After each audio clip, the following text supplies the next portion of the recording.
Hunt with passion. Never stop casting. Chase the dream. Welcome to Season 4 of Musky Mastery Outdoors. Brought to you by Joe Bucher Outdoors, #1 in big game fish products. And by Recon Boats. Made by craftsmen, built for fishermen.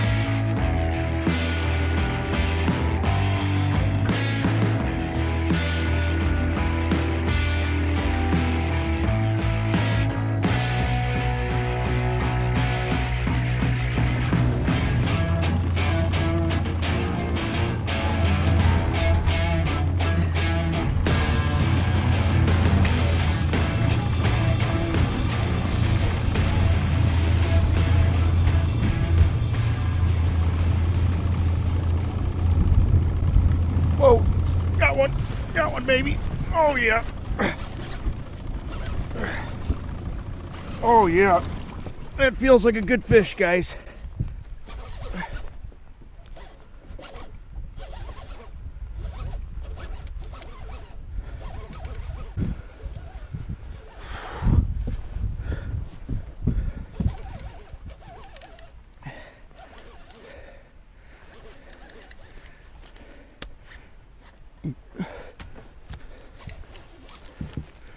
Feels like a good fish.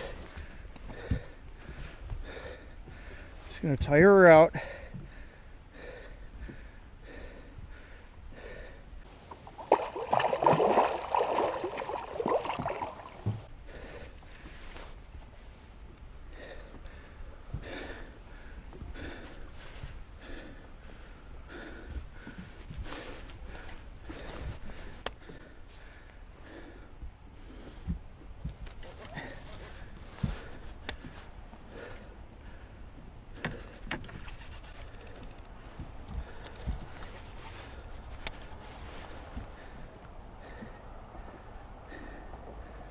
Be real gentle with her.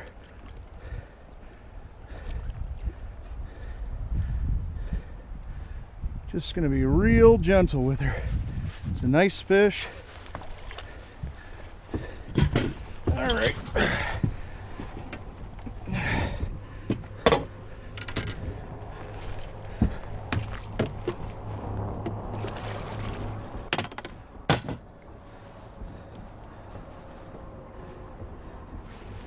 I think it's hooked pretty well.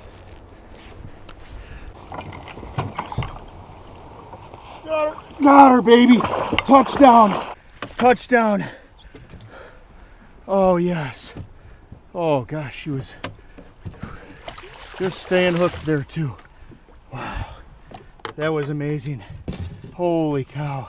All right, guys, there she comes. Wow, she was ripping drag right from the start. Wow, that is a just tanker, thick, beautiful late fall muskie here. It's the end of November and we scored.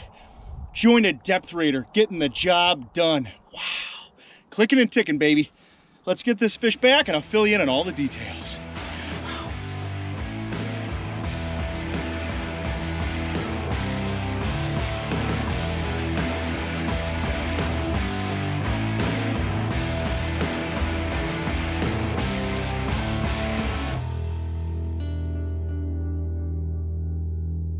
Well, guys, welcome to today's Musky segment.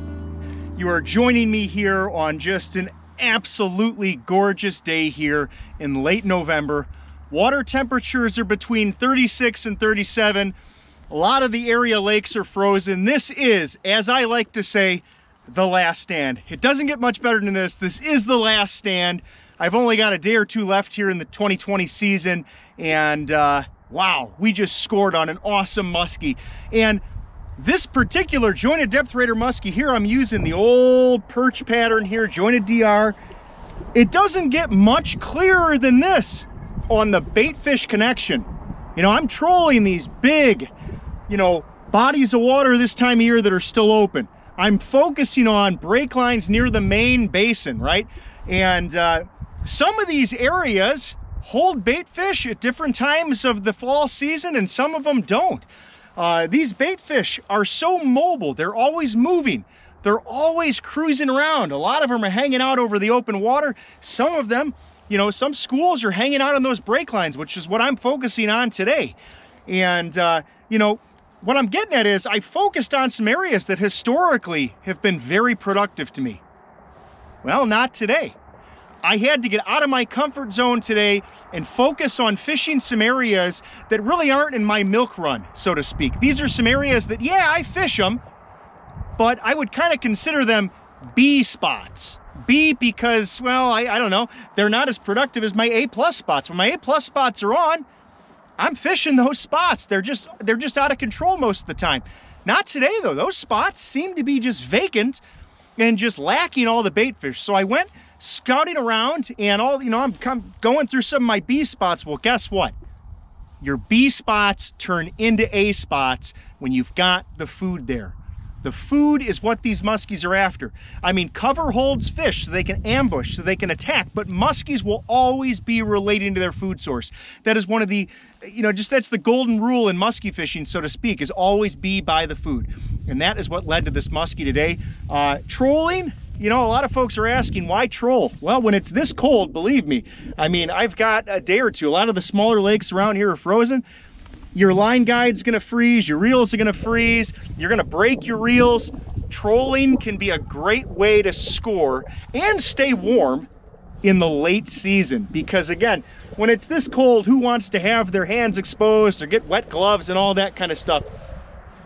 Trolling here also keeps your deep diving crankbait like I've got here in the strike zone for a longer period of time. So those are, you know, some of the many reasons why I love trolling here in the late fall. Now, before I go, I want to show you guys, just fill you in on the specs here. I got a line counting reel here, okay? This is really important so that I can maintain very accurate running depth on my lures, okay? This is an old Garcia Ambassador C3. It's a 6500 line counter. It's just a classic. It's not very expensive. It just gets the job done. This is St. Croix's Legend Tournament Big Nasty. Oh yeah, it's one of my favorite, if not my favorite trolling rod. It's 9 foot long, heavy power, fast action, and I got it outfitted with Joe Bucher Outdoors Beast Braid. This is 80-pound test. Got a piano wire steel leader here. This is my setup. Love the jointed DepthRaider. I can tell by the teeth marks this fish hit the head of the lure. I really focused on this muskie, as you saw during that fight. I saw she was hooked pretty well, at least I thought so, so I didn't want to put a lot of pressure on her. I just wanted to play this fish out. You know, it's tough. It just seems in the fall when you got all this gear on, you got your gloves on, you don't want to make mistakes. Take your time, play the muskies out, and again, don't forget about that bait fish connection. Wow, what an awesome, awesome fish. Oh, I guess I should say one last thing. It just happened to be right on moonset. I don't know if there's any correlation there. If you guys have followed me, I don't know if I catch any fish on the moon. Yeah, right. The moon is a major, major factor, especially on a day like today. Do you see any weather change? Nope. Moonset, baby. Moonset is definitely another factor here, and I'm glad I mentioned that before we said goodbye.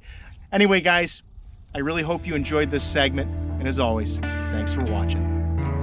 You're watching Season 4 of Musky Mastery Outdoors. Be sure to tune in next week for more exciting and educational musky and multi-species action.